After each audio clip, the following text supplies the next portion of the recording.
사랑과 은혜가 풍성하신 거룩하신 하나님 감사합니다. 역사의 마지막 때 먼저 찾아와 주시고 하나님의 사랑이 어떠함을 십자가의 죽으심과 부활하심으로 깨닫게 하시고 또 우리의 남은 생에 하나님의 몸된 교회를 통해서 친히 은혜를 더해 주시고 우리를 인도하시고 보호하시고 하나님의 선한 일에 우리와 함께해 주심에 진심으로 감사합니다.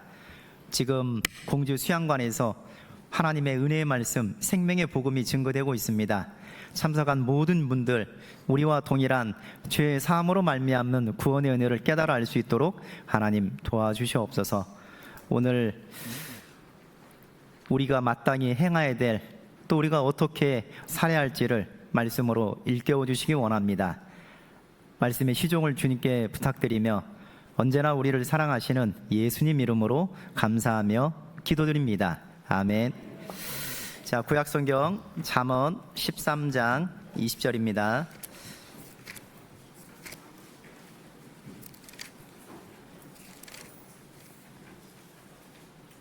제 성경으로 923쪽입니다. 잠언 13장 20절. 자, 찾으셨으면요 같이 한번 읽겠습니다. 지혜로운 자와 동행하면 지혜를 얻고 미련한 자와 사귀면 해를 받느니라. 하나님을 올바로 아는 건 아무리 강조해도 지나침이 없어요. 왜냐하면 하나님을 올바로 할 때 하나님이 우리에게 주시고자 하는 영원한 생명을 얻을 수 있기 때문에 그래요. 그래서 호세아 6장 3절에 보면 그러므로 여호와를 알자, 힘써 여호와를 알자. 하나님을 올바로 알면 하나님이 누군 줄 알고, 하나님이 누군 줄 알면 저와 여러분이 우리의 가치, 우리의 삶의 목적, 우리가 왜 이 세상에 왔는지 우리의 근본 문제에 대한 해답을 얻을 수 있기 때문에 그래요. 구원받은 이유도 마찬가지입니다. 하나님을 올바로 알면 하나님은 우리에게 구원의 은혜뿐만 아니고 무엇도 주기를 원하시냐면 영원한 영광을 주시기를 원하셔요. 그래서 하나님을 올바로 할 때 우리는 영원한 영광까지도 하나님 앞에 받을 수 있어요. 잘하였도다 착하고 충성된 종아, 내가 작은 일에 충성하였음에 내가 많은 것으로 내게 맡기리니 내 주인의 즐거움에 참여할지어다. 하나님을 올바로 알면 올바른 믿음이 생겨요. 올바른 믿음이 있으면 올바른 신앙생활을 할 수 있도록 하나님이 마음을 주시고 하나님이 동기도 일깨우시고 하나님이 힘도 주셔요. 그래서 하나님을 올바로 하는 건 아무리 강조해도 지나침이 없어요. 왜 구원받은 이후로 우리가 계속 말씀을 배워야 되냐, 말씀을 묵상해야 되냐, 왜 모이기를 힘써야 되냐? 모일 때마다 하나님의 어떠하심을 하나님께서 가르치기 때문에 그래요. 성경의 하나님은 어떤 분이시냐면 복의 근원 되시는 분이에요. 신약성경 디모데전서 6장 15절에 보면 기약이 이르면 하나님이 그의 나타나심을 보이시리니 하나님은 복되시고 홀로 한 분이신 능하신 자이며 만왕의 왕이시며 만주의 주시라. 하나님은 복의 근원 되셔요. 하나님이 아브라함을 불렀습니다. 그리고 부른 곳으로 끝나는 게 아니에요. 하나님이 베드로, 야고보, 요한, 예수님의 제자를 불렀습니다. 부른 곳으로 끝난 게 아니에요. 하나님이 사도 바울을 이방인의 선교사로 불렀습니다. 부른 곳으로 끝난 게 아니에요. 그들 모두는 하나님만이 줄 수 있는 신령한 복, 영원한 복을 다 받았다는 거예요. 하나님이 우리를 구원한 날짜는 다릅니다. 우리를 구원하신 이유와 목적이 뭐냐면 구원이 전부가 아니에요. 구원이 전부면 우리는 구원받은 그날 다 천국에 가야 돼요. 근데 왜 우리에게 신앙생활을 할 수 있는 신앙의 경주의 기간을 특별히 허락하냐면 우리가 신앙의 경주에 믿음을 따라서 힘쓴 만큼 하나님이 주시고자 하는 영원한 영광이 결정되기 때문에 그래요. 해의 영광이 있고 달의 영광이 있고 별과 별의 영광이 있고 영광은 차등이 있어요. 우리는 어떻게 사느냐, 내 육신을 어떻게 쳐서 복종시키느냐, 내가 어떻게 나에게 주어진 모든 것을 영원한 복음을 위해서, 영원한 상급을 위해서 투자하느냐, 그 여부에 따라서 우리의 영원한 영광이 달라지는 거예요. 하나님은 복의 근원 되십니다. 우리에게 구원의 복을 주신 분은 구원의 복뿐만 아니고 영원한 복도 하나님은 예비해 두셨어요. 하나님은 여호와 이레 하나님이시거든요. 또 하나님은 어떤 분이시냐면 우리에게 은혜를 주시는 은혜의 하나님이셔요.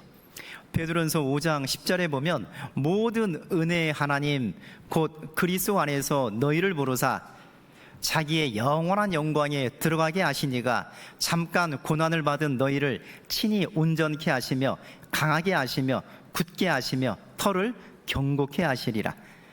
구약과 신약 모든 하나님을 만난 하나님께 은혜를 받은 그리스도인들은 무엇을 깨달았냐면 하나님은 은혜를 한 번 주시는 분이 아니고 모든 은혜의 하나님, 은혜를 계속해서 지속적으로 은혜 위에 은혜를 주시는 분임을 그들은 삶의 신앙생활로 깨달았다는 거예요. 우리도 마찬가지입니다. 구원받은 이후로 하나님은 신령한 복을 준비해놨어요. 또 은혜를 준비해놨어요. 이번 1차, 2차, 지금 3차가 진행 중에 있습니다. 하나님은 신령한 복, 신령한 은혜 구하는 사람에게 주실까요? 안 주실까요? 주셔요. 지금 복음의 말씀이 증거되고 있습니다. 진리를 찾는 영혼들, 하나님께 매달리는 영혼들은 우리가 깨달은 것처럼 그들도 다 구원의 은혜, 구원의 복을 그들은 분명히 깨닫게 돼요. 뿐만 아닙니다.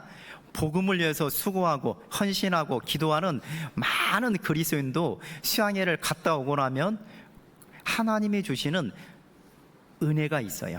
하나님이 주시는 신령한 복이 있어요. 그리고 거기에서 내가 땀 흘리기를, 내가 복음과 함께 합력하고 수고하기를 내가 너무너무 잘했다.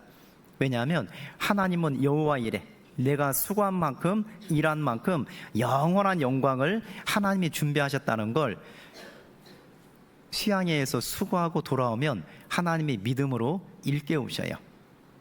하나님은 복의 근원 되시는 분이고 우리에게 은혜를 주시는, 은혜 위에 은혜를 주시는 분이고 뿐만 아니라 그 은혜와 복을 우리가 참여할 수 있도록, 그것을 우리가 받을 수 있도록 하나님은 기회를 주시는 분이라는 거예요.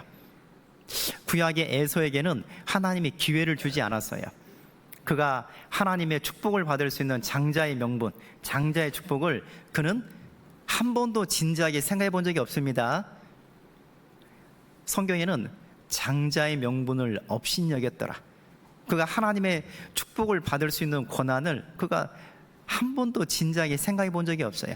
그러니까 동생 야곱이 형, 나한테 내가 지금 죽을 썼는데 그 팥죽 한 그릇에 형 장자의 명분을 팔어.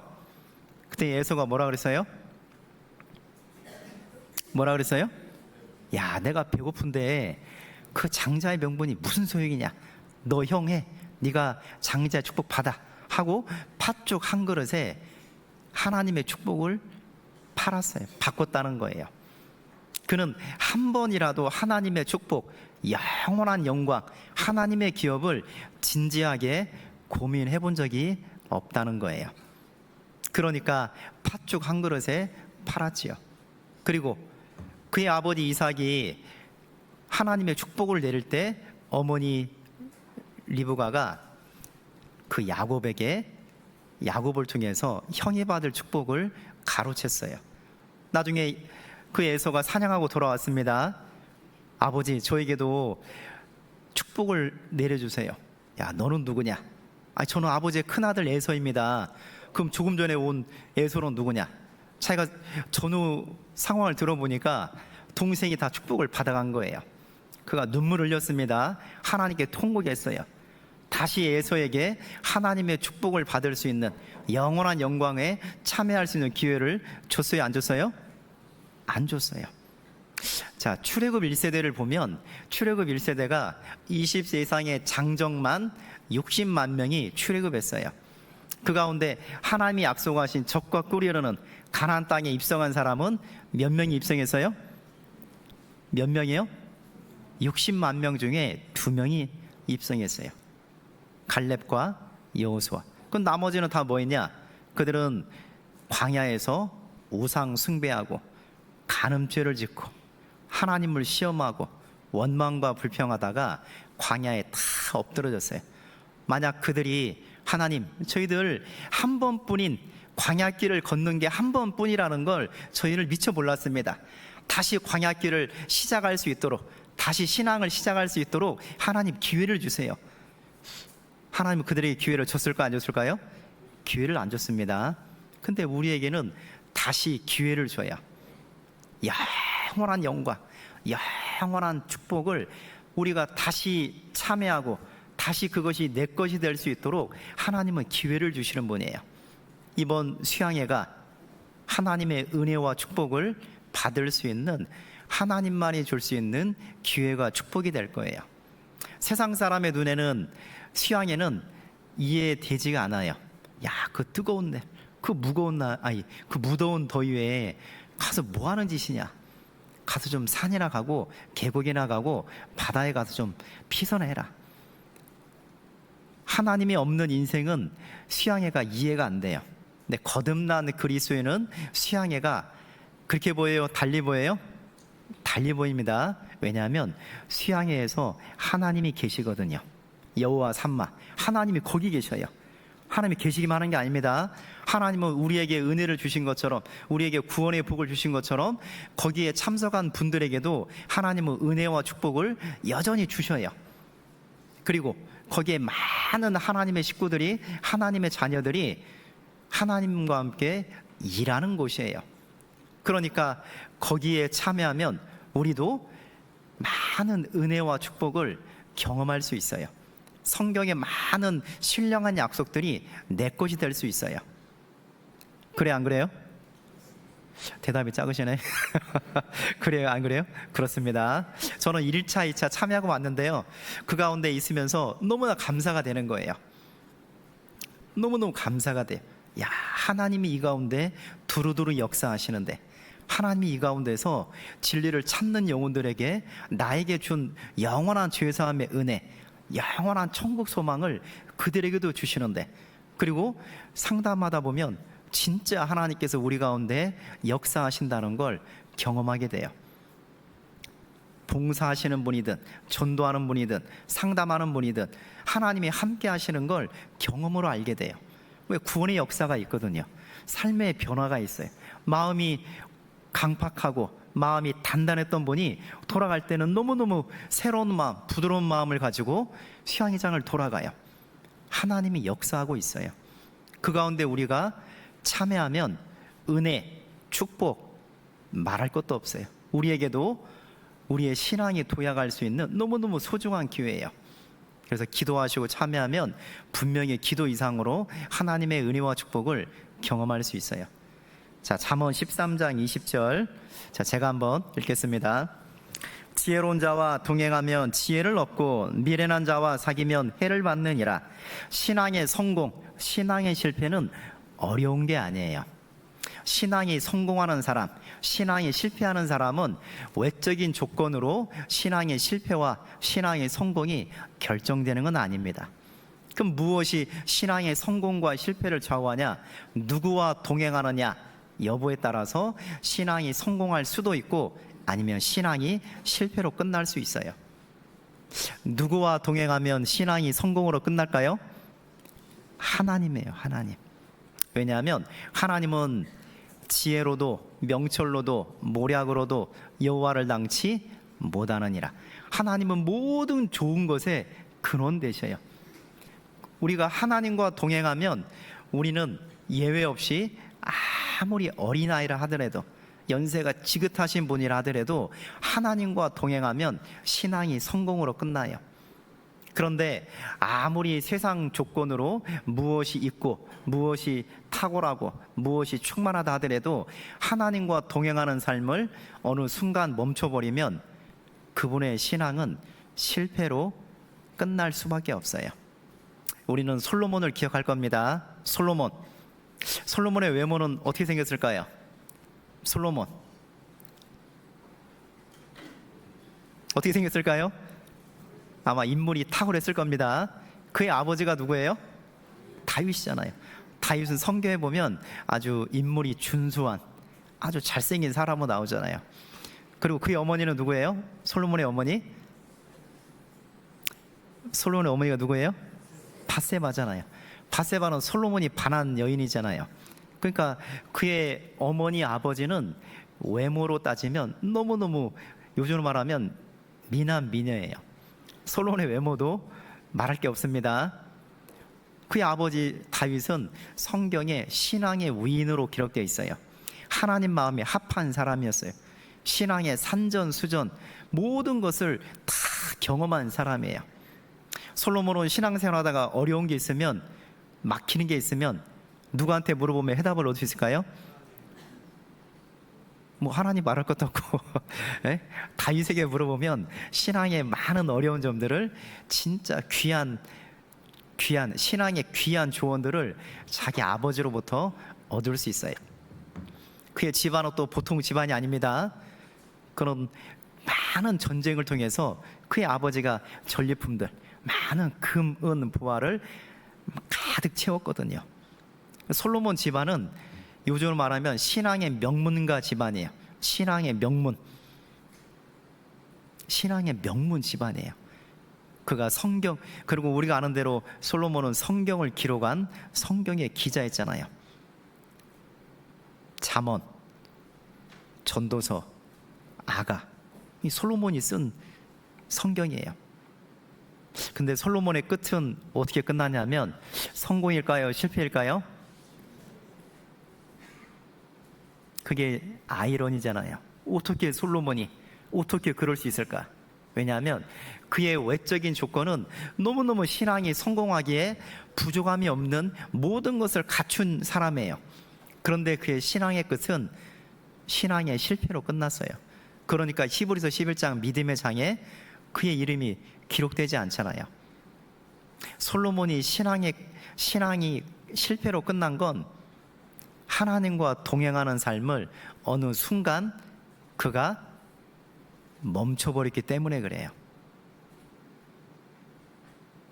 솔로몬이 하나님과 동행하는 것을 처음에는 제1순위였습니다. 제1순위였어요. 솔로몬은 20살에 왕위에 올랐을 때 기브온 산당에 올라가서 1000번제를 드린 사람이에요. 왜 솔로몬이 기브온 산당에 올라간지 아셔요? 왜 솔로몬이 왕위에 오르고 기브온 산당에 올라가서 1000번제를 드렸을까요?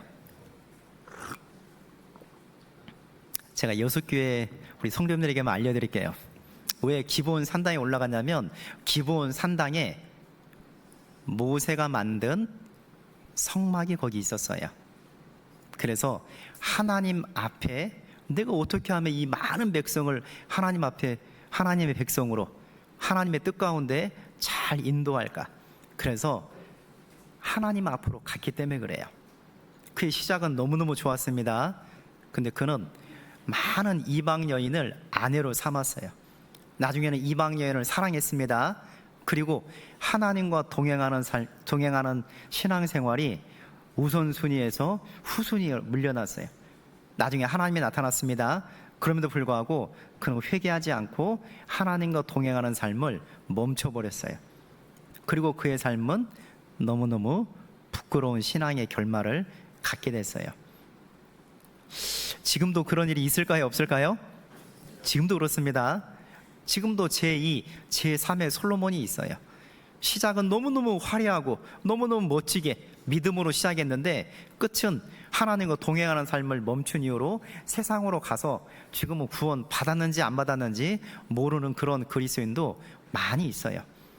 저는 어렸을 때 구원을 받았습니다. 어렸을 때 구원받고 같이 신앙생활했던 형제자매들이 있어요. 그리고 중고등학교 때 교제를 떠났어요. 대학교 때 떠났습니다.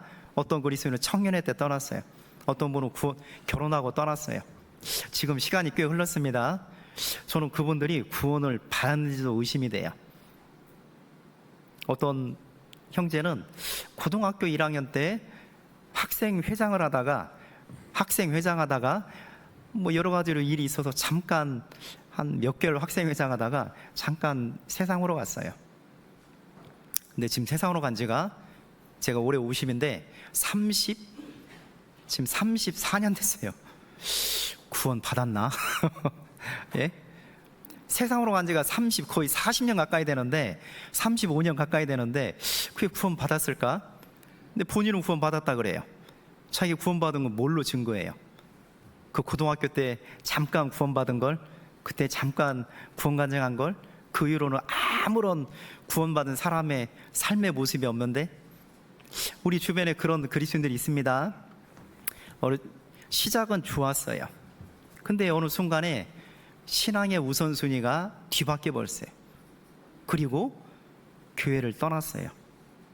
나중에는 우리를 기도하고 우리를 챙겼던 분이 역으로 교회에서 그 그리스도인을 챙기는 사람이 됐어요.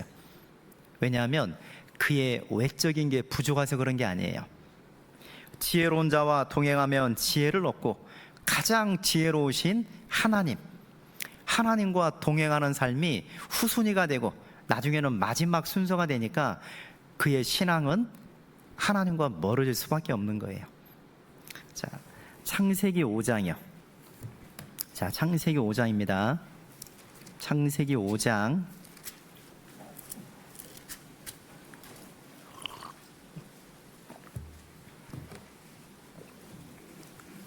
창세기 5장 21절에서 24절이요. 창세기 5장 21절에서 24절입니다. 자, 다 같이 한번 읽겠습니다. 에녹은 65세에 무두셀라를 낳았고, 무두셀라를 낳은 후 300년을 하나님과 동행하며 자녀를 낳았으며, 그가 365세를 향수하였더라. 에녹이 하나님과 동행하더니 하나님이 그를 데려가심으로 세상에 있지 아니하였더라. 자, 옛 세상에 하나님과 동행했던 한 사람을 소개하고 있어요. 창세기 4장에는 가인의 후손이 나오고, 창세기 5장에는 믿음의 후손인 셋의 족보가 나옵니다. 가인의 후손은 하나님을 떠났어요. 에덴 동편 놋 땅에 거했습니다. 하나님을 떠난 그들의 마음속에 하나님의 자리를 눈에 보이는 것으로 채우기 시작했어요. 그들은 도시를 세우기 시작했습니다. 그리고 가축을 기르기 시작했어요. 그리고 예술, 예술을 개발하기 시작했어요. 그리고 각양 날카로운 기계를 만들기 시작했어요. 왜냐하면 하나님의 빈자리가 너무 크기 때문에 그래요. 구원받지 못한 세상 사람들은 하나님의 빈자리를 창세기 4장에 나오는 가인의 후손처럼 눈에 보이는 것을 쌓는 것으로 그것을 다 인생을 허송세월해요. 그런데 창세기 5장에 셋의 후손, 믿음의 후손들은 그런 것에 추구하지 않아요. 창세기 5장에 반복되는 구절이 있습니다. 그 행간에 보면 그들의 소망이 이 땅에 있는 것이 아니고 어디에 있다는 걸 말하고 있어요? 하늘에 있다는 거예요. 그들은 눈에 보이는 걸 추구하지 않았어요.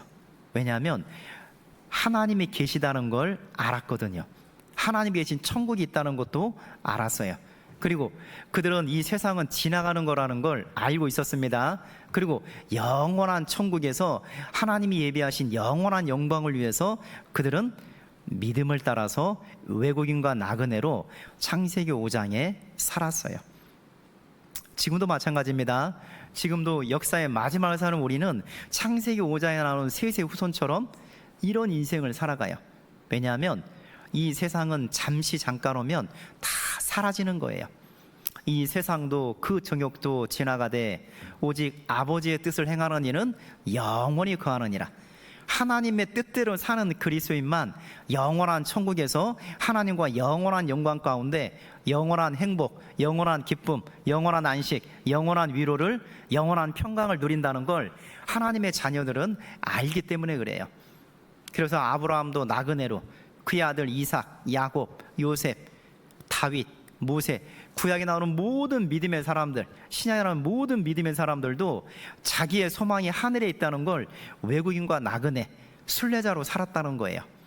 우리도 마찬가지입니다. 우리도 구원받았기 때문에, 소망이 하늘에 있기 때문에 눈에 보이는 것에 더 이상 집착하지 않아요.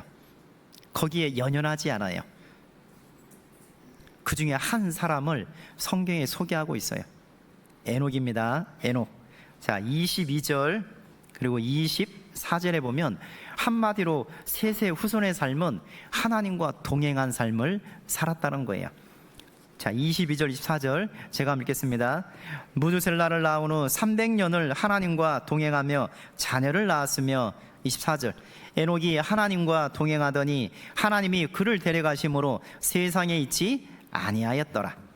에녹의 삶, 셋의 후손의 삶은 하나님과 동행하는 삶을 살았기 때문에 그의 인생은 영광스럽고 존귀하고 가치 있는 인생길을, 그 인생을 살았다는 거예요.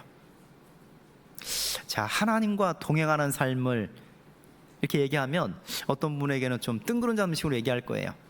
도대체 하나님과 동행하는 삶이 무슨 삶이냐? 제가 여수교회 성도님들에게만 알려드릴게요. 하나님과 동행하는 삶은 지금으로 말하면 교회와 운명고락을 함께하는 거예요. 요한계시록 2장 3절에 보면 귀 있는 자는 성령이 교회들에게 하시는 말씀을 들을지어다. 지금은 성령 시대예요. 그리고 또 다른 말로 하면 교회 시대예요. 하나님과 동행하는 삶이 신앙의 성공을 좌우하는데, 하나님과 동행하는 삶이 뭐냐? 교회와 운명고락을 함께하는 거예요. 교회와 운명고락을 함께하지 않고 교회를 떠나면요, 솔로몬처럼 돼요. 신약의 대마처럼 돼요. 왜냐하면 지금은 교회를 통해서 교회의 머리 되신 예수님이 교회 가운데 두루두루 역사하시기 때문에 그래요. 자, 에녹의 삶은 하나님과 동행하는 삶을 살았습니다. 히브리서 11장 5절에 그 에녹의 삶을 뭐라고 하냐면, 저는 옮기기 전에 하나님을 기쁘시게 하는 자라는 증거를 받았느니라. 에녹은 하나님을 기쁘시게 하는 삶을 살았다는 거예요. 우리는 하나님을 기쁘시게 하는 삶을 살았다 그러면 뭔 특별한 일, 뭔 거창한 일, 뭐 대단한 일을 해야지 하나님이 기뻐할 거라고 생각을 해요. 그래, 안 그래요? 그렇습니다. 야, 내가 하나님을 기쁘시게 한다. 하나님을 기쁘시게 한다. 근데 창세기 5장에 에녹의 삶은 그냥 하나님과 동행했다라고 기록되어 있어요. 우리가 하나님을 기쁘시게 하는 건 우리가 막 큰 일, 놀라운 일, 대단한 일을 해야지 하나님이 기뻐할 거라고 우리는 오해할 수 있습니다. 그렇지는 않아요. 여기 아마 자녀를 낳고 자녀를 지금 양육하신 분들은 부모로서 자녀가 언제 부모를 기쁘게 할까요? 학교에서 공부했다 하면 1등하고, 달리기 했다 하면 1등하고, 뭐 했다 하면 1등하고, 그럴 때 부모가 기뻐할까요? 그럴까요? 그러지 않습니다. 그냥 자녀가 정상적으로 학교에 갈 때 학교에 가고, 정상적으로 구구단 뗄 때 구구단 떼고, 정상적으로 영어 배울 때 알파벳 외고, 그러니까 아이들처럼 정상적으로 성장 과정을 밟으면 부모는 그냥 그게 기쁜 거예요. 오히려 그렇지 못하면 부모에게 근심이 돼요. 하나님은 우리의 아버지십니다. 하나님은 우리에게 생명과 호흡과 만물을 주시고 우리를 구원하기 위해서 예수 그리스도를 십자가에 내어주신 분이에요. 그 하나님이 우리의 연약함, 우리의 부족함 알까요? 모를까요? 하나님은 우리를 구원할 때 우리가 무엇에 연약한지를 알고 계셔요. 하나님은 삼손을 부를 때 삼손이 이성에 약하다는 걸 알고 불렀을까요? 모르고 불렀을까요? 알고 불렀어요. 하나님은 아브라함을 불렀을 때 아브라함이 자기의 아내 사라를 2번이나 사촌 동생이라고 속일 것을 하나님은 알고 있었을까요? 알고 있었죠. 하나님은 베드로를 불렀을 때 베드로가 3번이나 예수님을 부인하고 맹세하며 부인하고 나중에 저주하며 부인할 것을 알고 있었을까요? 알고 있었어요. 하나님은 우리를 구원할 때 우리의 연약함을 알고 있어요. 우리의 은사, 우리의 달란트, 우리의 역량, 하나님은 알고 우리를 구원했어요. 그러니까 우리가 뭐 특별한 일, 뭐 여수를 뒤흔드는 일을 해야지 하나님이 아이고 내가 좀 기뻐해 줄게, 그런 분이 아니에요.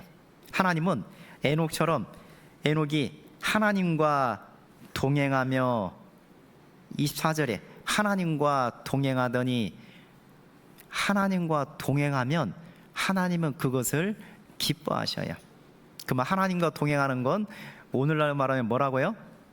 교회와 운명고락을 함께하면 하나님은 그걸 보시고 기뻐하셔요.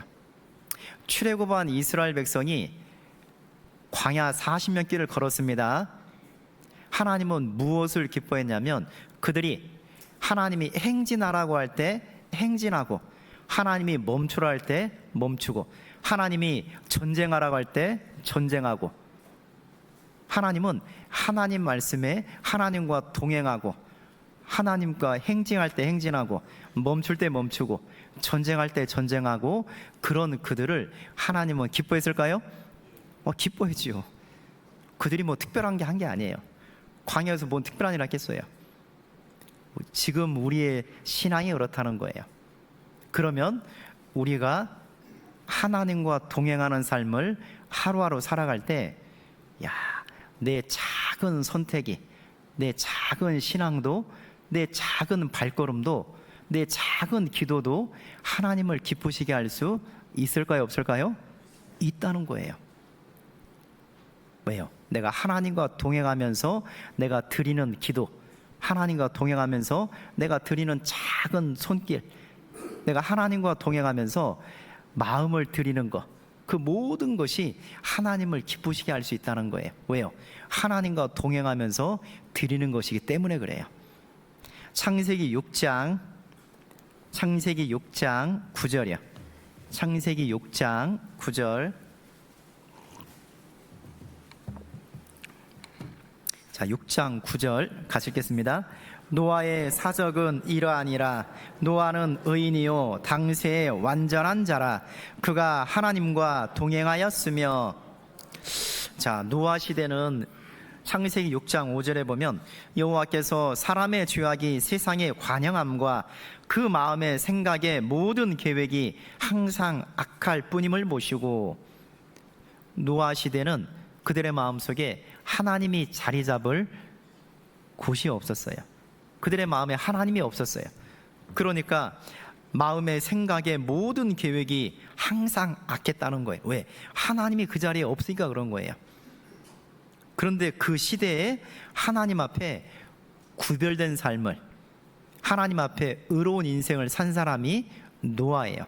창세기 7장 1절에 보시면, 창세기 7장 1절 같이 한번 읽겠습니다. 여호와께서 노아에게 이르시되 너와 내 온 집은 방주로 들어가라. 내가 이 세대에 내 앞에서 의로움을 내가 보았음이니라.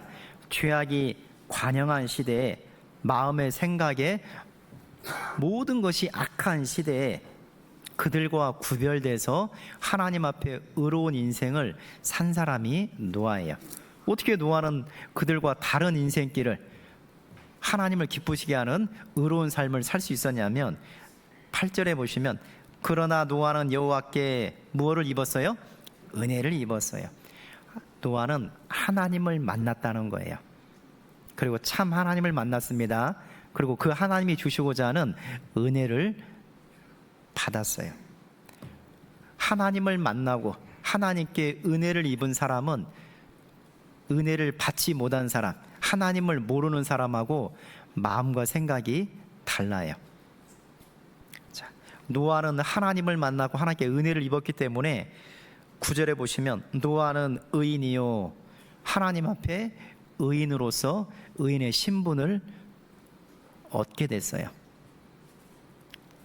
노아는 아담의 후손일까요? 아담의 후손입니다.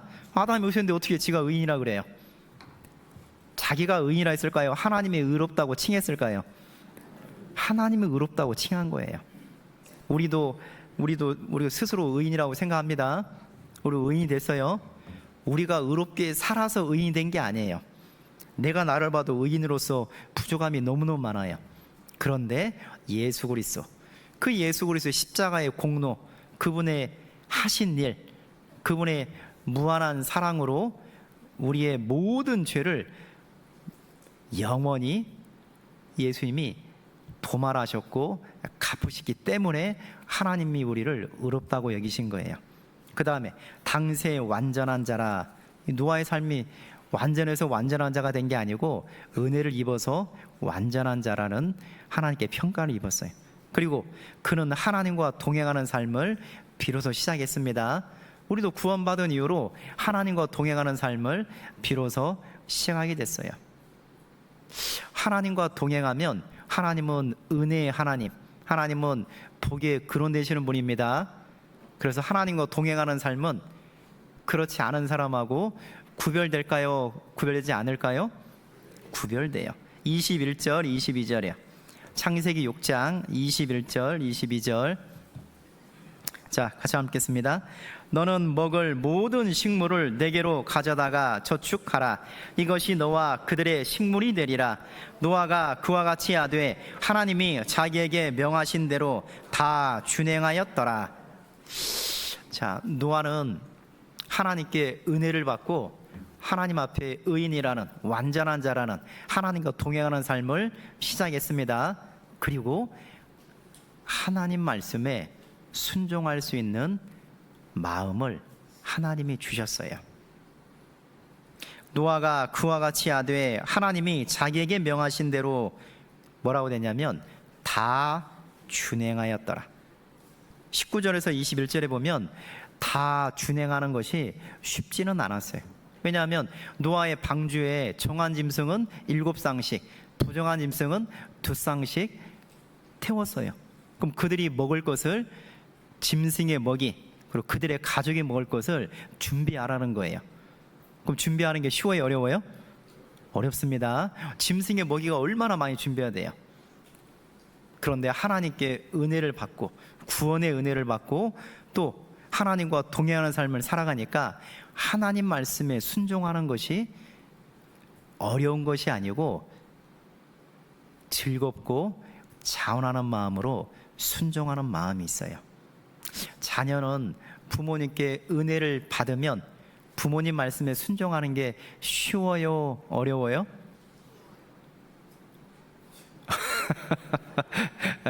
부모님께 은혜를 받고 또 자녀는 철이 들어야 돼요.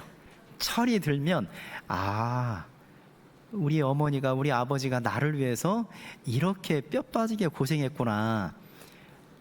입을 것, 먹을 것, 쓸 것, 안 쓸 것, 이렇게 나를 위해서 모든 것을 헌신했구나.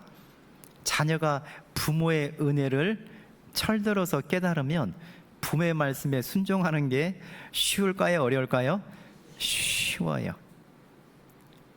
우리가 하나님께 은혜를 받으면 여호와께서 내게 주신 모든 은혜를 무엇으로 보답할고, 하나님의 은혜가 있기 때문에 측량할 수 없는, 깊이를 잴 수 없는 그 너무나 큰 은혜가 있기 때문에 하나님 말씀에 순종하는 것이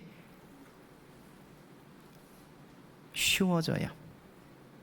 처음에 아마 구원받고 이 주일날 나오는 것이, 처음에 구원받고 이제 구원받으면 내 마음대로 사는 것이 아니고 하나님께서 하나님의 자녀로서, 하나님의 천국 백성으로서 하나님이 살기를 원하시는구나. 그래서 첫 번째 순종이 포도나무에 붙어 있는 거예요. 주님 안에 머무는 거예요. 교회 안에 신앙의 뿌리를 내리는 거예요. 근데 그것이 쉬워요, 아니면 어려워요? 쉽습니다. 하나님은 나를 위해서 목숨을 십자가에 내어줬는데, 자기의 모든 것을, 심지어 가장 사랑하는 독생자를 나를 위해서 내어줬는데 내가 그 교회에 나오는 게 내가 순종하지 못할까? 구원받으면 그 순종이 가능해져요. 그리고 주일날 나오면 또 어떤 모임도 있다 그래요? 수요 말씀도 있다 그러잖아요. 자, 주일날 나오면 주일날 오후에 모임도 있고, 그 다음에 수요일날 말씀도 있고, 주일날 나오는 게 어느 정도 됐습니다. 그 다음에 이제 수요 말씀도 있다고. 수요 말씀은 전국에 있는 모든 그리스도인들이 서울 중학교의 말씀을 듣는다고. 한번 들어보시자고. 수요일날 쭉 나오는 것이 힘들어요? 아니면 쉬워요? 대답을 안 하시네. 어려우신가 봐요. 네? 저는 중학교 한 2, 3학년 때 수요 말씀을 듣기 시작한 것 같습니다. 그때 요한 목사님이 요한복음을 강해를 하셨어요. 요한복음 강해. 어린 나이지만 그 말씀을 이렇게 들으니까요, 이해가 되는 것도 있지만 뭐 이제 신앙이 어리니까 이해가 안 되는 부분도 있었어요. 그런데 수요 말씀을 듣고 집으로 돌아갈 때요, 마음에 기쁨이 있는 거예요. 신기하더라고요. 내가 어린 나이인데 저 어려운 말씀을 듣고도 하여튼 뭔가 다는 이해는 안 돼도 그래도 많은 말씀이 이해가 되고, 뭔가 이게 말씀을 듣고 가면 마음에 큰 어떤 특별한 아주 맛있는 음식을 먹고 간 것처럼 마음에 큰 기쁨이 있는 거예요. 그리고 고등학교 가서 쭉 계속 말씀을 들었어요. 근데 마음 끝날 때마다 처음에는 이거 수요 말씀 갈까 말까도 했는데 한 번 가고 쭉 가니까요, 너무너무 그 힘이 되는 거예요. 주일 말씀, 수요 말씀, 그 다음 또 어떤 모임도 있다 그래요? 그 다음에 자매님들은 조모임도 있다 그러지, 구역 모임도 있다 그러지, 또 청년들은 토요일날 청년회 있다 그러지, 중고등부도 있다 그러지. 그런데 노아가 다 준행하였더라.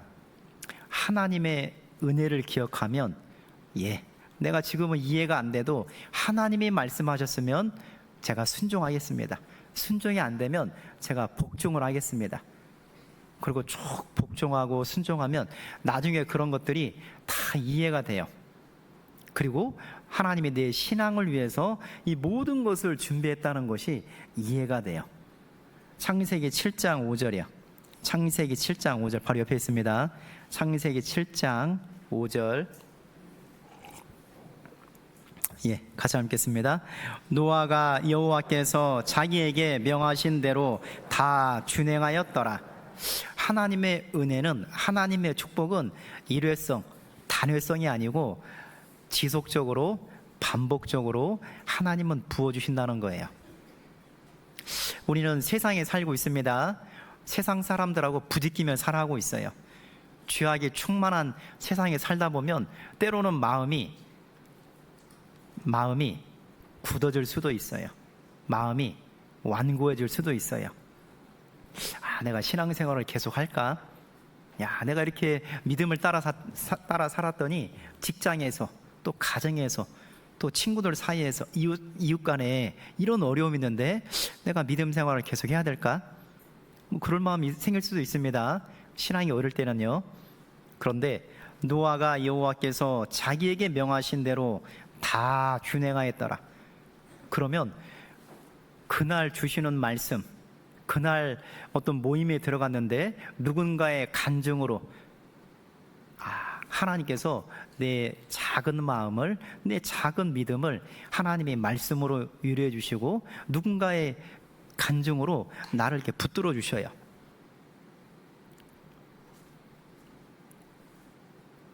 하나님은 우리가 구원받은 그때부터 하나님의 나라 천국에 갈 때까지 은혜 위에 은혜를 계속해서 하나님은 주시는 분이라는 거예요. 저는 IMF 때, 그때가 97년도 11월 달 우리나라 IMF 구제금융이 있었잖아요. 그때가 제가 대학교 4학년이었어요. 참 쉽지 않았겠죠. 4학년 때인데 참 쉽지 않더라고요. 그리고 그 다음에 이제 그때도 어려움이 있었는데 어떻게 그 어려움을 지나갔는가 몰라요. 하여튼 그때 하나님이 말씀으로, 누군가의 간증으로, 하여튼 제 연약한 것을 하나님이 많이 붙들어 줬어요. 하나님은 하나님의 자녀가 은혜가 필요한 시점을 알까요, 모를까요? 하나님은 우리가 은혜가 언제 필요할지를 하나님은 알고 계셔요. 그래서 우리가 교회 가운데 함께하면 그때 나에게 주시는 말씀이 있어요. 나에게 꼭 필요한 말씀이 있어요. 우리에게 허락된 모임 가운데 빠지지 않고 참여하면 하나님은 누군가의 입술을 통해서 나에게 필요한 말씀을, 필요한 것을 하나님이 채워주셔요. 여기 앉아 계신 지금까지 살아오시면서 돌아보시면, 야, 어떻게 나에게 필요한 말씀을 그때 오신 전도인이, 어떻게 그때 모임에 있는 누군가의 입술을 통해서 그렇게 하셨을까? 저는 제가 구원받고 이 자리에 있기까지 제가 의지력이 대단해서, 제 믿음이 대단해서 제가 이 자리에 있다고 저는 얘기할 수 없어요. 그냥 교회 가운데 하나님께서 그때마다 어떤 누군가의 입을 통해서 말씀을 주셨어요. 야, 어떻게 저게 나에게 꼭 필요한 말씀을 주실까? 제가 그때 아마 중고등부 제가 교사로 봉사할 때가 있었는데요. 그때 하여튼 좀 이렇게 어려운 일이 있었어요. 근데 그게 쉽게 이제 풀어지지 않았습니다. 그래서 제가 마음 가운데, 내 신앙은 내가 여기까지인갑다. 하나님이 여기까지 내 신앙을 허락하시는갑다. 그래서 마음속에, 그래, 내가 여기까지만 하고 내가 이제 교회를 안 나와야겠다.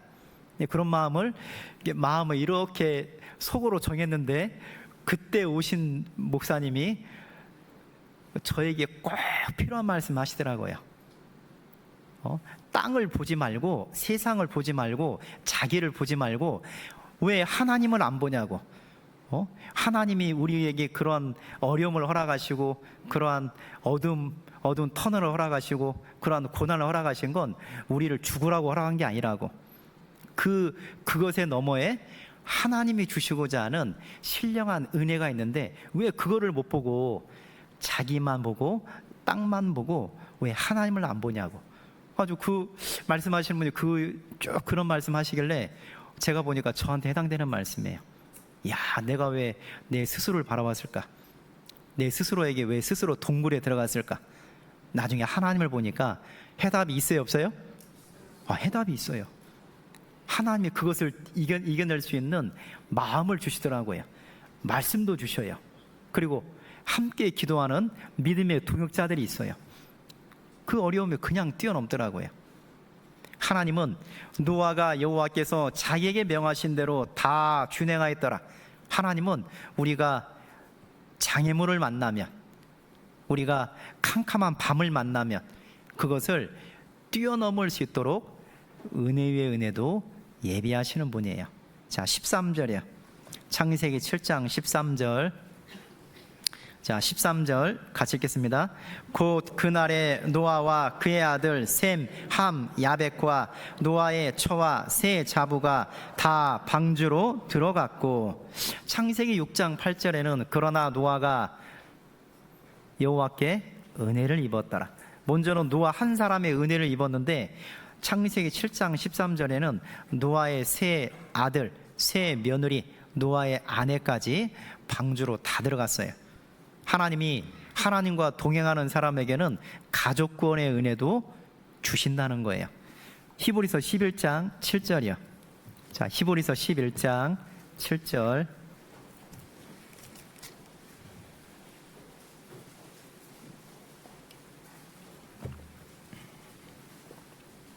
히브리서 11장 7절 같이 읽겠습니다. 믿음으로 노아는 아직 보지 못하는 일에 경고하심을 받아 경외함으로 방주를 예비하여 그 집을 구원하였으니, 이로 말미암아 세상을 정죄하고 믿음을 쫓는 의의 후사가 되었느니라.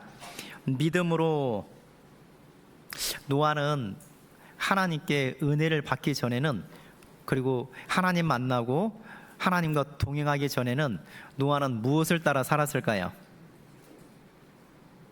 무엇을 따라 살았을까요?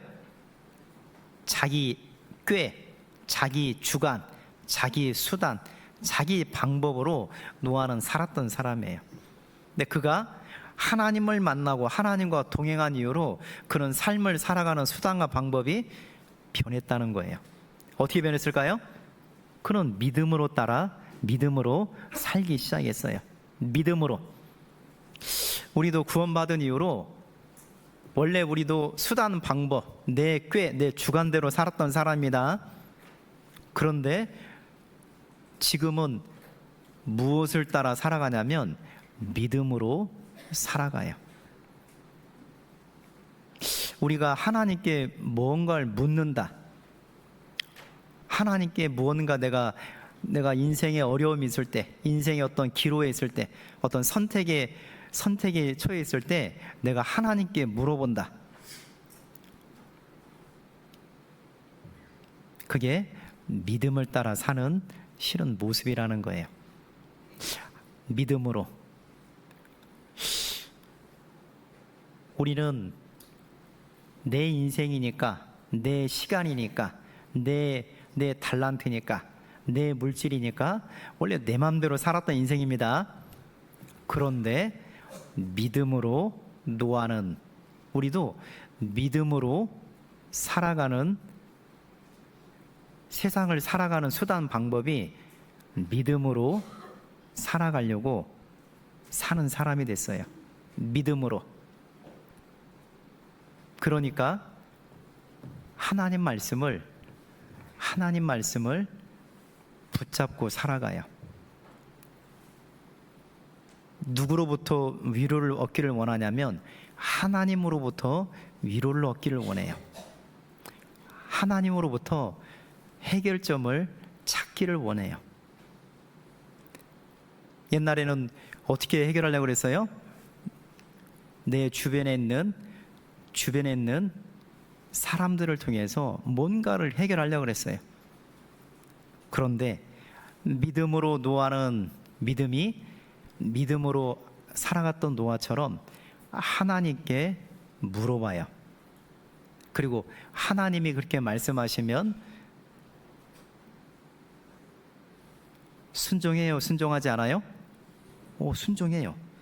자, 믿음으로 노아가 살아갈 때 7절에 보시면 믿음으로 노아는 아직 보지 못하는 일에 경고하심을 받아 경외함으로 방주를 예비하여 그 집을 구원하였으니, 노아가 자기 가족을 구원한 건 무엇으로 구원했냐면 믿음으로 살아간 결과 하나님의 가족 구원의 은혜와 축복을 주신 거예요. 성경 다음으로 가장 많이 팔린 책이 철로역정이라 그래요. 다 읽어보셨어요? 철로역정은 기독교가 성경을 배우고 자기가 살고 있는 곳이 하나님의 심판 아래에 있는 장망성이라는 걸 발견했어요. 그리고 자기 등에 어마어마한 큰 죄짐이 있다는 것도 성경을 배워서 알게 됐어요. 그리고 전도자를 만나서 그 죄짐을, 장망성으로부터 구원받을 수 있는 그 해답을 얻었습니다. 저기 언덕에 가면 그 무거운 죄짐을 벗을 수 있는 구원의 길이 있다고, 달려가라 그랬어요. 달려갔더니 예수 그리스도의 십자가가 있어요. 복음이 예비되어 있어요. 복음을 깨달았습니다. 그 집에 와서 아내와 자녀들에게 자기가 깨달은 구원, 그것을 간증했어요. 여보, 내가 그전에는 몰랐는데 내가 성경을 배우니까 우리가 살고 있는 이곳이 하나님의 진노, 심판 아래에 있는 장망성이래. 그리고 이 성경을 배우니까 내 등에 무거운 짐이 있다는 거, 그래서 내 인생에 평강이 없었고 기쁨이 없고 행복이 없었다는 걸 내가 발견했다고. 여보, 당신도 이 성경을 통해서 하나님 만나라고. 그리고 자녀들에게 얘기했습니다. 그때 이 자녀들하고 그 아내가 뭐라 했을까요?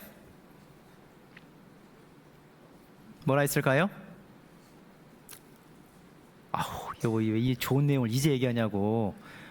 진짜 얘기하지. 그렇게 얘기하지 않았습니다. 여보 정신 차려요 지금. 무슨 하나님이 뭐 지금 뭔 얘기하는 거냐고.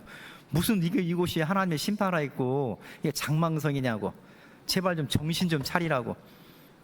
그 자녀를 그럽니다. 아빠, 우리는 옛날에 아빠가 좋아요. 지금은 좀 이상해요. 왜냐하면 한 사람이 구원받으면 그 사람의 구원 간증을, 그 사람의 믿음을, 그 사람의 소망을 이해할 수가 없어요. 나중에 전도자가 알려준 대로 그 기독도가 좁은 문을, 복음을 깨닫고 좁은 길을 쭉 걸어가잖아요. 아내가 뭐라고 해도, 또 자녀가 뭐라고 해도 귀를 막고 하나님의 가라고 한 대로 믿음의 길, 그 좁은 길을 걸어가라고. 그게 철로역정, 천국으로 가는 길이잖아요. 쭉 갔습니다.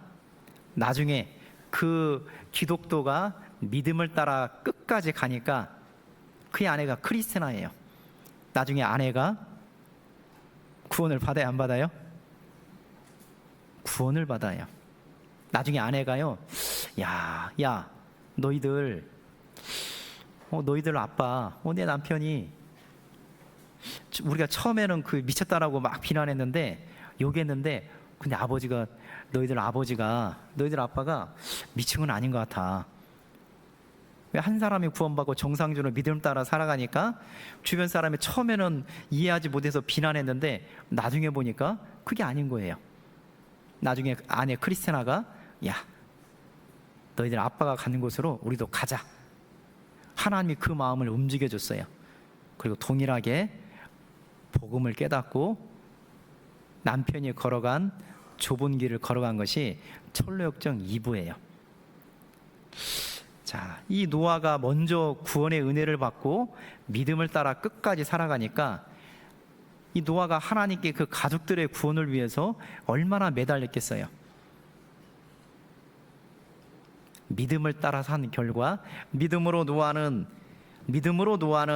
그 집을 구원하였으니, 끝까지 믿음을 따라 살아가니까 그 노아의 기도에 믿음이 들어있을까요?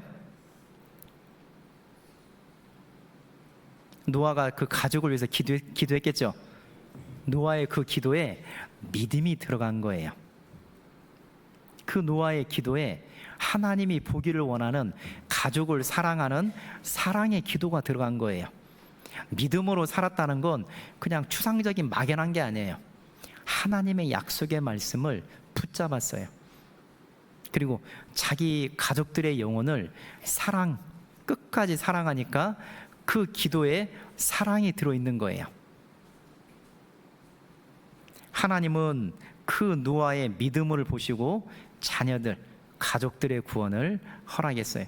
아직 온 가족이 구원받지 못한 분도 낙심할 필요가 없어요. 내가 이렇게 기도했는데, 내가 이렇게 살았는데 왜 하나님 내 가족들 구원하지 않습니까? 그게 아니고 이번 수양회를 위해서 하나님께 믿음의 기도를, 그 가족들의 영혼을 진짜 사랑하는 그 사랑의 기도를, 또 하나님이 보기를 원하는 끝까지 매달리는 간절한 기도를 한번 해보셔요. 자, 누가복음 24장이요. 누가복음 24장. 누가복음 24장. 자, 13절에서 15절이요. 누가복음 24장 13절에서 15절.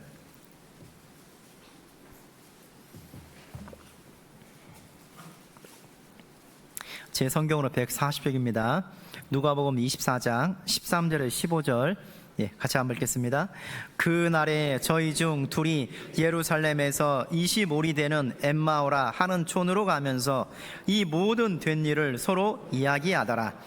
저희가 서로 이야기하며 문의할 때에 예수께서 가까이 이르러 저희와 동행하시나. 자, 우리가 잘 아는 엠마오로 내려가는 두 제자에게 예수님이 나타나셨어요.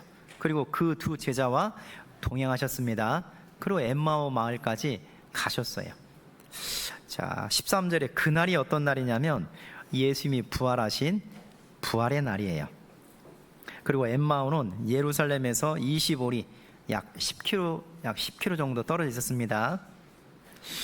자, 두 제자 중에 한 사람은 18절에 보면 글로바라는 사람이에요. 이 글로바가 어떤 다른 제자와 함께 엠마오로 내려갔어요. 그때 예수님이 다른 모습으로 나타나셔서 이 두 제자와 함께 동행했어요.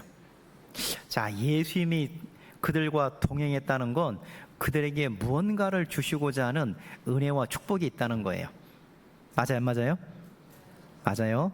우리가 구원받은 이후로 우리가 하나님과 동행할 때 하나님이 주시고자 하는 은혜와 축복이 반드시 있어요. 자, 26절, 27절이요. 누가복음 24장 26절, 27절 같이 읽겠습니다.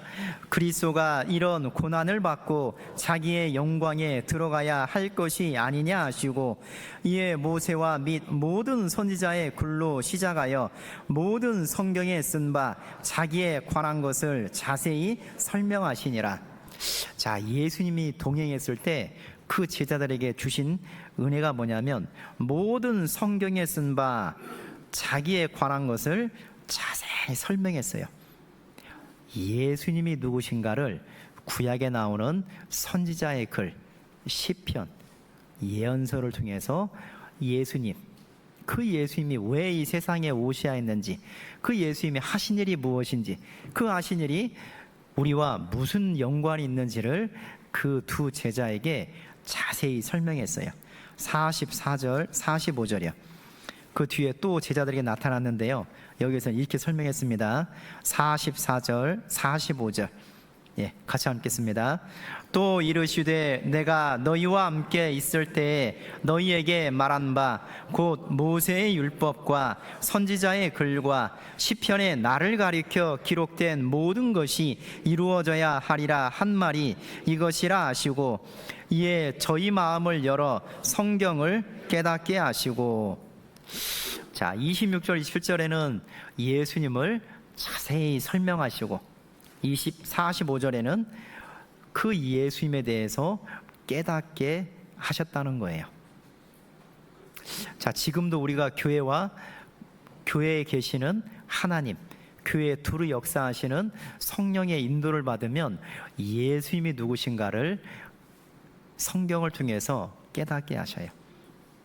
그 예수님이 누구시냐? 우리의 구원자 되셔요. 그 예수님이 누구시냐? 나의 남편이 되셔요. 그 예수님이 누구시냐? 나의 하나님이 되셔요. 또 그 예수님이 누구시냐? 내 인생의 주권자가 되신 내 삶의 목자가 되셔요. 너희가 전에는 양과 같이 길을 잃었더니 이제는 너희 영혼의 목자와 감독 되신 이에게 돌아왔느니라. 진짜 내 인생의 소유권, 내 인생의 주권이, 내 인생의 목자가 내가 아니고 예수 그리스도, 그분이 내 삶의 목자가 된다는 걸 깨닫게 하셔요. 아마 이 가운데는 여수가 고향이신 분도 계실 겁니다. 근데 아마 이 여수가 고향이 아닌 분도 계실 거예요. 여기 다 여수가 고향이셔요? 아마 여수가 고향 아니신 분 한번 손 들어보셔요. 쭉 계시네요. 예. 예. 구원받고, 나는 왜 이런 가정에서 태어났지? 나는 왜 이런 환경에서 내가 자랐지? 구원받으면 우리 인생의 근본 문제에 대해서 내가 왜 이런 부모님을 만났을까? 이런 육신의 형제자매를 만났을까? 내가 왜 여기에서 살고 있을까? 나중에는 하나님을 만나게 하기 위해서, 내가 구원받기 위해서 나에게 이 모든 가정 환경, 이 모든 인생의 고난을, 인생의 어려움을, 인생의 밤을 하나님이 허락하셨구나. 구원받은 이후로 내 인생의 모든 과정마다 하나님의 특별한 허락하심이 있었다는 걸 발견하게 돼요. 그리고 내 인생의 주권이 더 이상 내가 아니고 나를 구원하신, 나를 예수 그리스도의 피로 사신 하나님이, 예수님이 내 삶의 주권자라는 것, 목자가 되신다는 것도 나중에 인정하게 돼요. 그리고 잠언 3장에 보면 너는 범사의 그를 인정하라. 그리하면 내 길을 지도하시리라.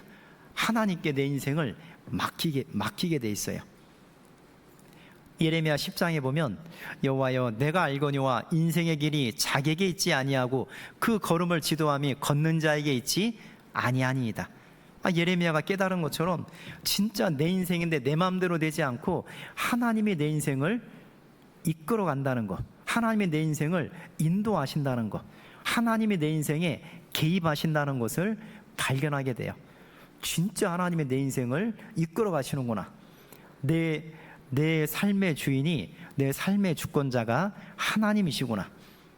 그리고 우리 가정의 주권자도 하나님이시구나. 그 예수님이 누구신가를 깨닫게 하셔요. 그리고 처음에 구원받을 때는 우리가 영원한 불못, 불과 유황이 타는 곳, 캄캄한 흑암이 예비된 곳, 바닥이 없는 그 무저갱 같은 그 지옥에서 건짐받은 거에 대해서 하나님께 감사하는데, 나중에 더 교회와 동행하면서 말씀을 들으면서 무엇을 깨닫냐면, 왜 예수님이, 왜 하나님이 내 죄를, 모든 죄를 영원히 용서했냐는 거예요. 영원히 대속하셨냐는 거예요. 그것의 동기가 사랑이라는 거예요. 그것도 영원한 사랑이에요. 그 영원한 사랑을 발견하니까 그 사랑에 감사하게 돼요. 하나님의 사랑을 일깨우니까 우리의 마음이 변하고 생각이 변하고 삶이 변하는 거예요. 로마서 5장 5절에 보면 소망이 부끄럽게 아니함은 우리에게 주신 성령으로 말미암아 하나님의 사랑이 우리 마음에 부은 바 됨이니, 구원받을 때 하나님의 사랑이 우리 마음에 부어진 거예요. 근데 그 사랑을 성경에는 큰 사랑, 측량할 수 없는 사랑, 영원한 사랑이라는 걸 하나님과 동행하면서, 교회와 동행하면서 그거를 점점 깨닫게 돼요. 우리는 조건적인 사랑을 합니다. 우리는 제한적인 사랑을 해요. 근데 하나님의 사랑은 조건이 없어요. 무조건적인 사랑이에요. 하나님의 사랑은 영원한 사랑이에요. 하나님의 사랑은 측량할 수 없는 큰 사랑이에요. 하나님의 사랑은 우리를 잊어요, 잊지 않아요? 잊지 않는 사랑이에요. 그러니까 그 사랑에, 고린도서 5장 10절에 보면 그리스도의 사랑이 우리를 강권하시는도다. 그 사랑이 사도 바울, 초대교회 성도들을, 그들을 끈을 묶는 것처럼, 강에 묶어서 신앙생활을 이끄는 것처럼 하나님의 사랑에 강권돼서 살아가게 돼 있어요.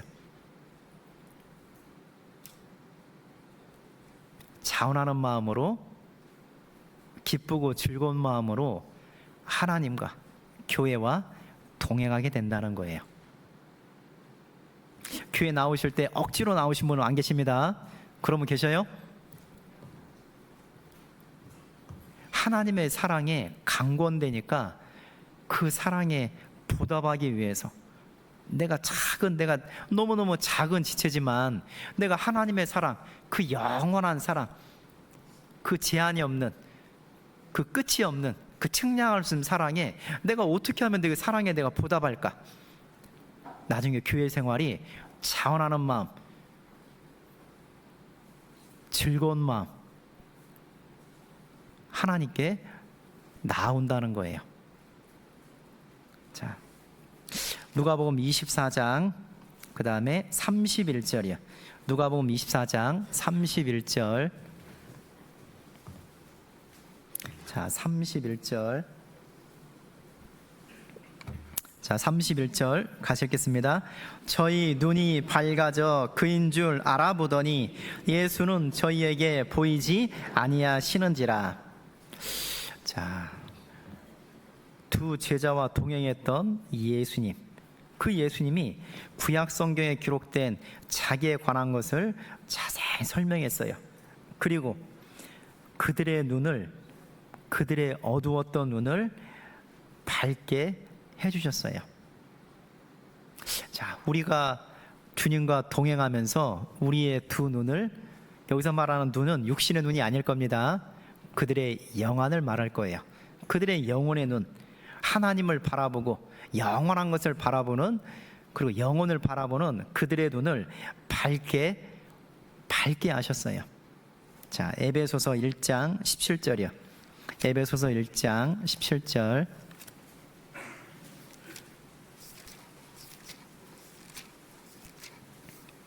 에베소서 1장 17절 18절.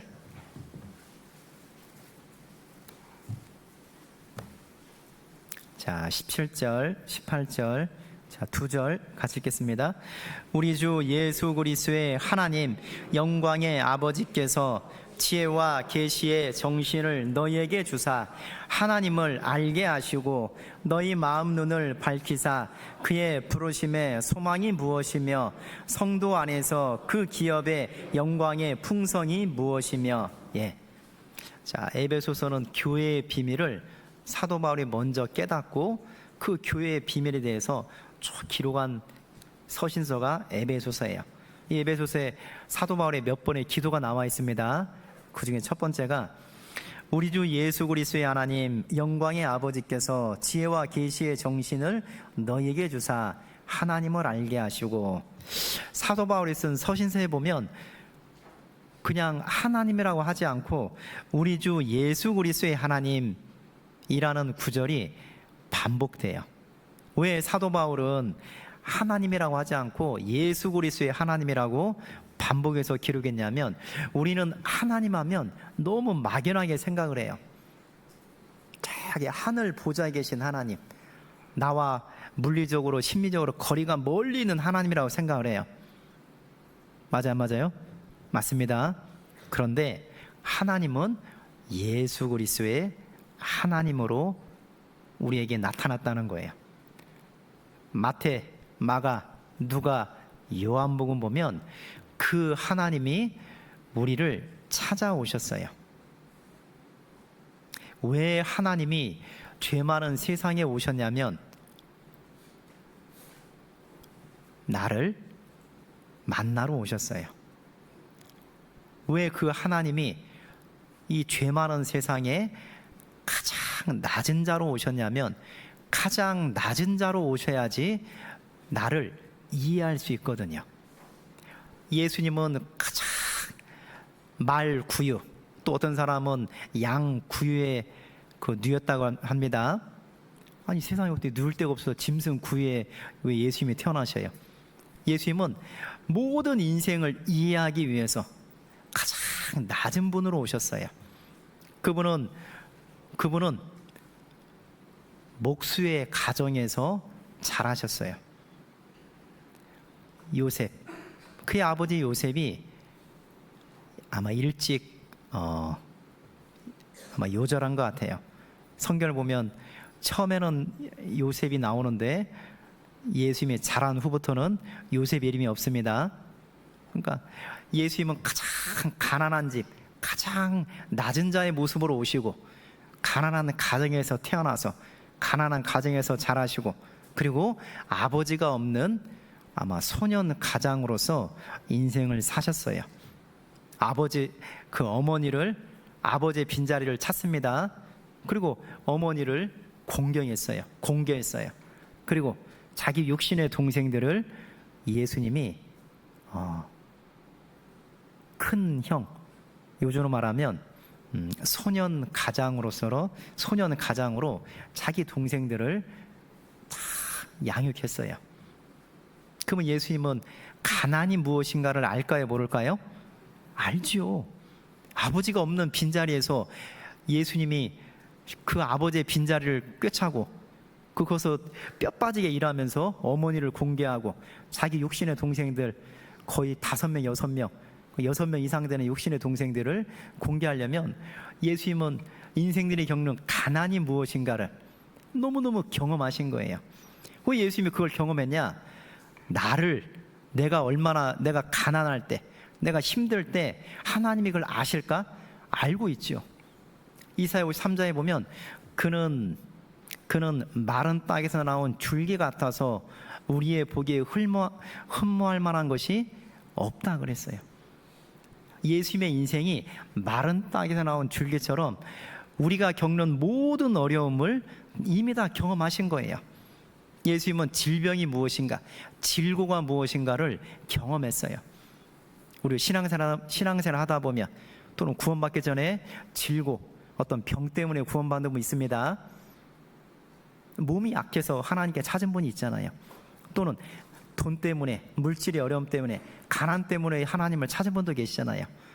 예수님은 그 가난에 대해서, 그 질고에 대해서 예수님은 육신을 입으면서 다 경험하신 거예요. 왜요? 우리가 겪는 인생의 질고, 인생의 어려움을 경험으로 아셨거든요. 그러니까 알고 있다는 거예요. 그래서 하나님이 내가 지금 신앙생활하면서 내가 지금 물질 때문에 어려워서 너무너무 힘든데 하나님이 알고 계실까? 알고 있지요. 어떻게 알아요? 예수님으로서 우리가 겪는 모든 질고, 모든 어려움을 예수님이 다 경험하신 거예요.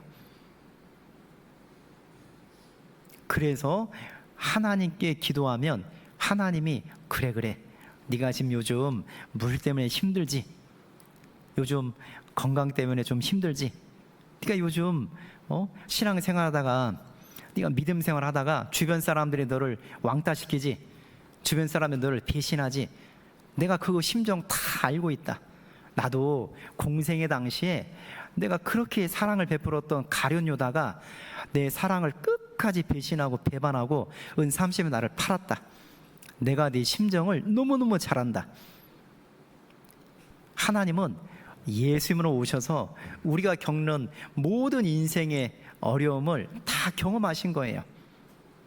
그래서 우리가 하나님께 기도하면 하나님의 우리의 마음을, 우리의 기도를, 우리의 심정을, 우리의 어려움을 안다, 모른다? 알아요. 왜요? 그래서 여러분이 마태, 마가, 누가, 요한 예수님의 공생을 읽어보면 예수님이 경험했던 모든 고난이, 모든 어려움이, 모든 것들을 나를 이해하기 위해서, 먼저는 나를 구원하기 위해서, 그리고 나를 이해하기 위해서 내 심정을, 내 기도를 알기 위해서 이미 다 경험하셨구나. 우리 주 예수 그리스도의 하나님, 막연한 하나님은 예수님을 보시면 그 하나님이 어떻게 나를 찾아왔는지를 알 수 있어요. 그리고 영광의 아버지께서 지혜와 계시의 정신이, 성령의 또 다른 이름이 지혜의 영, 계시의 영이에요. 자, 지혜와 계시의 영을 너에게 주사 구원받을 때, 죄사함 받을 때 성령을 선물로 받았습니다. 그리고 하나님을 알게 하시고 하나님을 아는 인생이 됐어요. 구원받지 못하고 종교생활 오래 하신 분들은 하나님을 알까요, 모를까요? 하나님을 알까요, 모를까요? 하나님을 모릅니다. 왜냐하면 진짜 하나님의 사랑을, 진짜 예수 그리스도의 영원한 죄사함을 경험하지 못한 사람은 하나님을 알 수가 없어요. 근데 우리는 구원받은 지 기간이 짧더라도 영원한 죄사함을 받고 성령을 선물로 받았기 때문에 하나님을 경험으로 아는 인생이 됐어요. 우리가 아는 성경 지식하고 아브라함이 알고 있는 성경 지식하고 누가 더 많이 알까요? 누가 더 성경을 많이 알고 있을까요? 우리가 많이 알고 있겠죠. 근데 누가 신앙생활은 잘하고 있을까요? 아브라함이 잘합니다. 왜 아브라함이 신앙생활을 잘할까요? 아브라함은 하나님을 경험으로 배워서 그래요. 자, 초대교회 성도들, 사도행전에 보면 오순절날 성령 강림 이후로 초대교회가 하나님 복음이 힘차게 진짜 다이너마이트가 폭발하는 것처럼 폭발적으로 하나님 말씀이 증거됐습니다. 우리는 초대교회 성도들의 모습 보고 우리는 그때처럼 힘있게 살기를 원하잖아요. 그들이 성경을 우리보다 많이 알아서 그렇게 열심히 산 게 아니에요. 그들은 경험으로 하나님을 배운 사람들이에요. 우리도 구원받은 이후로 성경을 지식으로도 알고 있지만 경험으로 하나님의 선하심과 하나님의 인자하심, 그 하나님이 어떠하심을 하나님을 경험으로 아는 인생이 됐어요. 경험으로 아는 하나님은 우리의 삶을 변화시키셔요, 안 시키셔요? 변화시켜요. 지식으로 알면 생각과 마음이 변화가 안 돼요. 그래서 구원은 경험인 거예요. 신앙생활도 경험으로 하나님을 알면 생각이 변하고 마음이 변하고 삶이 더 이상 땅에 연연하지 않고 진짜 히브리 11장에 나오는 믿음의 사람들처럼 순례자들처럼 영원한 것을 위해서 진짜 살아가게 돼 있어요. 저는 제가 제 스스로 봐도 가끔 좀 놀랄 때가 있습니다. 야, 나는 원래 성경을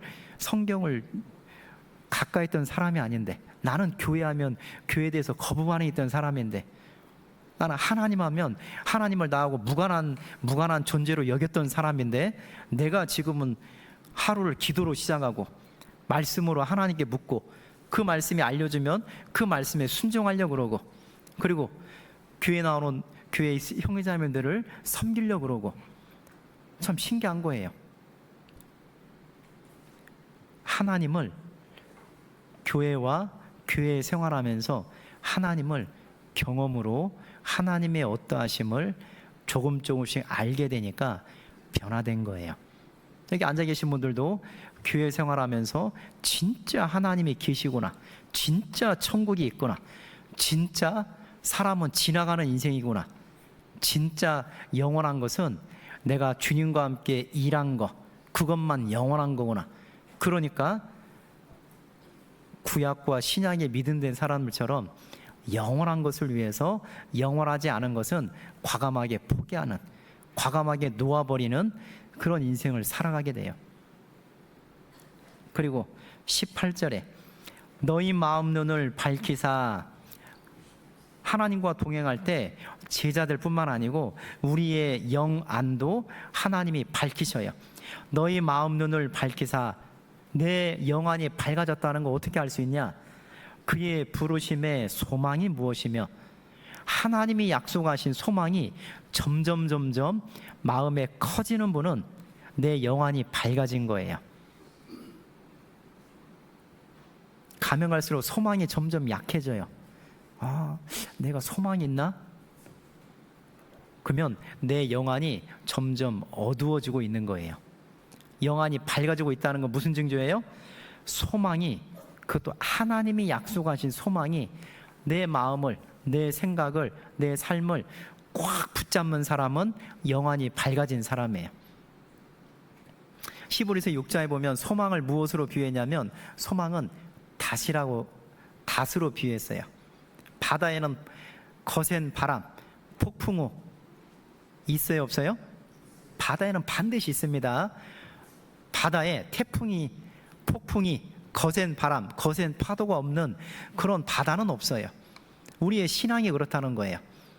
그런데 소망이 분명한 사람은 거센 바람이, 높은 파도가, 폭풍이 와도 그걸 이길까요, 안 이길까요? 이겨요. 왜 이겨요? 다시 있으면 배가 그 모든 것을 견뎌요. 자, 우리의 영안이 밝아지면 하나님이 약속하신 소망이 점점 커져요. 그리고 주님의 재림을 기다릴까요? 아니면 다른 걸 더 기다릴까요? 주님의 재림을 더 기다려요. 자, 여기 표시하시고 로마서 8장이요. 로마서 8장 23절, 24절이요. 로마서 8장 23절, 24절. 로마서 8장 24절 25절이요. 로마서 8장 24절 25절. 자, 2절 같이 읽겠습니다. 우리가 소망으로 구원을 얻었음에 보이는 소망이 아니니 보는 것을 누가 바라리요. 만일 우리가 보지 못하는 것을 바라면 참음으로 기다릴지니라. 진짜 그리스도인들은 소망의 사람이에요. 그래서 카타쿰, 로마의 지하 공동묘지, 그 로마의 박해를 피해서 로마의 지하 공동묘지를 파서 거기에 생활했던 그리스도인들이 있습니다. 그들이 가장 많이 그렸던 그림이 두 가지라고 하잖아요. 한 가지는 여호와는 나의 목자시니, 그 하나님이 내 삶의 목자라는 것을 목자의 그림을 통해서 그 하나님을 계속 일깨웠어요. 그리고 또 하나는 내가 지금 비록 지하 공동묘지 카타콤에 있지만 나는 소망의 사람이라는 걸 닷을 그렸대요. 닷 앵커. 배에 보면 닷이 있잖아요. 그들은 소망을 일깨운 거예요. 소망. 그런 열악한, 그런 극심한 고난 가운데도 하나님이 어떤 분이시고 나에게는 소망이 있다는 걸 일깨우니까 지하 공동묘지 생활을 믿음으로 끝까지 이겨낼 수 있는 거예요. 우리가 소망으로 구원을 얻었음에, 우리가 구원받은 건 소망이 있어요. 우리는 부활의 소망이 있습니다. 부활의 소망이 있어요. 우리는 신령하고 영광스럽고 그리고 존귀하고 더 이상 죄의 종노릇하지 않는 그런 부활의 몸에 우리는 참여해요. 그리고 우리는 지금까지 구원받고 신앙생활을 한 만큼 무엇이 예비되어 있냐면 진짜 일한 만큼 영원한 영광이 예비되어 있어요. 여러분, 내가 일한 만큼 하나님이 상을 계산한다는 걸 기억하면 더 수고할까요? 아니면 봉사할 때 뒤로 뺄까요? 더 수고해요. 진짜 계속 땀 흘리고 계속 수고하는 분들은 무엇이냐면, 마음에 소망이 있는 분들은 하나님이 내가 행하는 모든 것에 대해서 다 기록하고 있지, 다 알고 있지, 그리고 내가 수고한 만큼 하나님이 진짜 영원한 것으로 갚아주시지. 그 말씀 하나만 마음에 믿어져도요, 다른 누구보다도 신앙의 열심을 가지고 전도하고 봉사하고 참여할 수 있어요. 우리가 소망으로 구원을 얻었음에 보이는 소망이 아니니 보는 것을 누가 바라리요. 만일 우리가 보지 못하는 것을 바라면 참음으로 기다릴지니라. 어떤 사람이 이런 실험을 했다고 합니다. 실험용 쥐, 하양 쥐 있잖아요. 실험용 쥐를 가지고 이 실험용 쥐가 캄캄한 암실에 얼마나 버틸까 이렇게 실험을 했대요. 한 얼마나 버틸까요? 하얀 쥐들이. 빛이 없어요. 캄캄한 암실이에요. 얼마나 버티냐면 한 3시간 버티더래요. 3시간 지나니까 그 실험 쥐들이 다 죽더래요. 자, 동일한 장소, 동일한 환경에서 동일한 실험용 쥐를 집어넣습니다. 그리고 조건이 하나만 달라요. 위에 바늘 구멍 같은 빛이 암실로 들어가요. 한 얼마나 버틸까요? 그 실험용 쥐들이요. 빨리 찍어보셔요. 이제 마무리하게요. 이제 25분이네요. 네? 3시간 버티던 실험용 쥐들이 동일한 조건에 바늘 구멍 같은 빛이 들어오니까 3시간 버티던 쥐가 3일을 버티더래요. 3일. 그럼 어떻게 동일한 조건인데 3시간 버티던 쥐가 72시간, 3일을 버틸 수 있을까요? 뭐가 있어요? 탈출할 소망이 있는 거예요. 아, 저기 빛이 들어오면 내가 저 빛이 들어온 쪽으로 탈출하면 되겠다. 사람은 소망이 있으면 오래 참을 수 있어요. 사람은 소망이 있으면 예수님은 소망이 있으니까 어디까지 참았어요? 십자가까지 참았잖아요. 예수님은 십자가 참으실 때 억지로 십자가를 지신 게 아닙니다. 먼 훗날 저와 여러분이 예수 그리스도의 십자가를 통해서 구원받고 그리스도 안에서 살아갈 그걸 보시고 예수님은 십자가를 참으셨어요. 우리도 신앙생활하면서 왜 오래 참을 수 있냐? 우리는 소망이 있어요.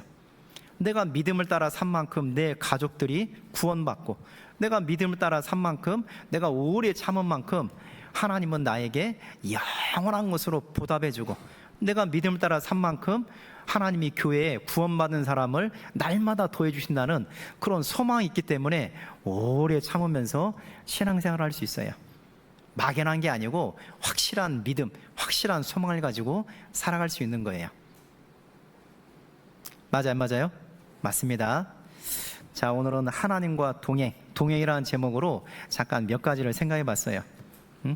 신앙의 성공과 실패는 우리 개인의 능력, 개인의 의지, 개인의 결심, 개인의 은사, 그것보다도 우리가 누구와 동행하느냐, 우리가 하나님과 동행하면 진짜 마음을 다하고 뜻을 다하고 힘을 다해서 교회와 함께 운명고락을 함께하면 여기 앉아 계신 한 분도 예외 없이 다 영원한 영광, 상급 칭찬 가운데 당당히 설 수 있다는 거예요.